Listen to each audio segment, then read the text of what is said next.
पॅन्क्रिएटायटिस इतकं भयंकर आजार का बरं आहे ह्याच्याबद्दल काही सांगू शकाल सर? बरोबर सर, आता आपण इतके सगळे आजारांबद्दल बोलतो सर दर आठवड्याला. त्याच्यामध्ये सगळ्यात अनरिलायबल आणि अनप्रेडिक्टेबल आजार जर म्हणालो तर पॅन्क्रिएटायटिस आहे. सो याचं कारण हे की पॅन्क्रियाज हे मी जसं आधी म्हणालो खूपच नाजूक अवयव आहे. सो त्याला सूज आली तर त्याचं जे काही नाजूकपणा आहे, लवचिकता अजून कमी होते. खूप फ्रायबल असं टिश्यू आहे हे. त्यामुळे सूज आली तर खूप पटकन सडतो, इन्फेक्शन होऊ शकतं, डिस्ट्रॉय खूप पटकन होतो हा.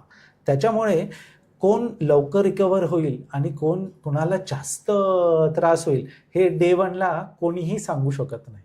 आणि आपल्याकडे असे उदाहरणं आहेत की जिथे सिमिलर यंग पेशंट असो ओल्ड असो, पण सिमिलर 2 यंग पेशंट सोबत आहेत.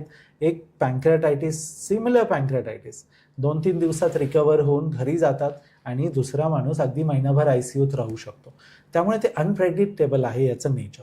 त्यामुळे सूज कुठे येते, किती ती वाढते याच्यावर डिपेंड आहे. रूट कॉज काय आहे त्याचं याच्यावर डिपेंड आहे सर पॅन्क्रिएटायटिस. म्हणून थोडासा असा काळजीचा आणि अनप्रेडिक्टेबल हा शब्द नक्की पॅन्क्रिएटायटिसला लागू पडतो. कोणीही आपण सांगू शकत नाही डे वनला की 100%. आता गॉलस्टोन आहे, तुम्ही 100% सांगता की मी लॅप्रोस्कोपीने सर्जरी करून गॉल ब्लॅडर काढून देईल आणि बरं होईल. तसं पॅन्क्रियाजबद्दल आपण सांगू शकत नाही, कारण पॅन्क्रिएटायटिसला डेफिनेटिव्ह अशी ट्रीटमेंट नाही आहे. रूट कॉज ट्रीट करणं आणि सपोर्टिव्ह ट्रीटमेंट हे आपले मेन स्टे आहेत की यांच्यामुळेच आपण पेशंट बरा करतो. मोस्ट ऑफ द पेशंट्स बरे होतात, पण 10% पेशंट्समध्ये पॅन्क्रिएटायटिस सिव्हिअर होऊन बाकीचेही कॉम्प्लिकेशन्स होतात. त्यामुळे अनप्रेडिक्टेबल हा शब्द पॅन्क्रिएटायटिस सोबत मी अगदी रास्त आहे असं म्हणेन. ओके, मी पण काही वेळेला पेशंटला हेच सांगतो, एखादा सिंह आहे, झोपून आहे, शांत आहे, त्याला डिवचलं तर डिवचणं तुमच्या हातात आहे. एकदा डिवचल्यानंतर तो काय थैमान घालू शकतो, कसा वागेल, काय वागेल हे आपल्या हातात नाहीये. आणि बिईंग अ डॉक्टर लिटरली हेच आपल्याला अप्लाय होतो की एकदा पॅन्क्रिएटायटिस सेट झालं की जोपर्यंत तो शांत होत नाही तोपर्यंत आपल्याला फक्त बाहेरून सपोर्टच करावं लागतं. डॉक्टर त्याला बंद नाही करू शकत. हा एक अवघड प्रॉब्लेम आहे पॅन्क्रिएटायटिस मध्ये नक्की सर. एकदा पॅन्क्रिएटायटिस झालं, नेमकं काय गुंतागुंत किंवा कॉम्प्लिकेशन होऊ शकतात ह्याच्याबद्दल थोडं सांगून मग नंतर त्याचे काय कारण वगैरे कसं लक्ष न्यायला जाऊयाचं. बरोबर. सो मोस्ट ऑफ द पॅन्क्रिएटायटिस आपण माइल्ड म्हणू शकतो सर, की त्याच्यामध्ये थोडीशी सूज येते आणि ट्रीटमेंट जशी केली जाते, आपण ट्रीटमेंटबद्दल बोलणारच आहोत, तर मोस्ट ऑफ द टाइम्स ते सेटल होऊन जातात.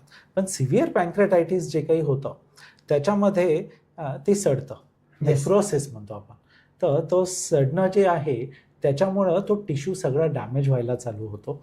त्याच्यामुळे तिथे इन्फेक्शन्स होऊ शकतात, तिथे पाण्याच्या गाठी क्रिएट होतात. त्या पाण्याच्या गाठींमध्ये इन्फेक्शन वगैरे होऊन पस किंवा नेक्रोटिक डेब्रीज वगैरे होऊन तिथे अजून मोठे कॉम्प्लिकेशन्स होतात.